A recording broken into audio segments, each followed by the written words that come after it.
सज्जनों तो वेलियो हुजूर मियाँ मोहम्मद बख्श साहब क्या खूब लिखते हैं। लखां बेर बेरी नूं लगदे कई कच्चे चढ़ जांदे जेड़े उत्ते रहन मुहम्मद ओही वटे खावे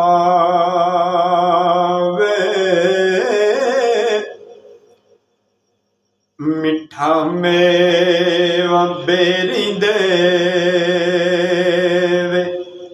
इंसान के लिए बहुत बड़ा सबक है।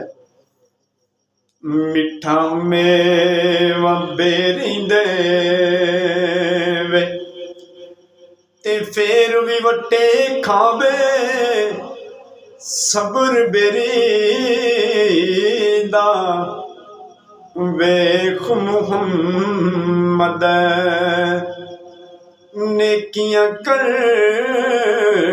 दी जावे।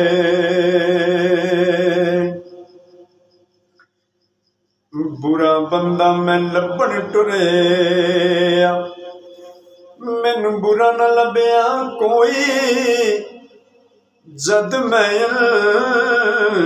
अंदर चाहती पाई मेरे जिया बुरा ना कोई।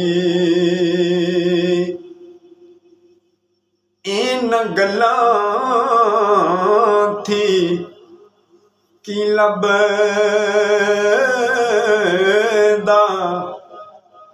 कि ऐब किसे दा करना तू अपना आप संभाल मुहम्मद जो करना सो करना।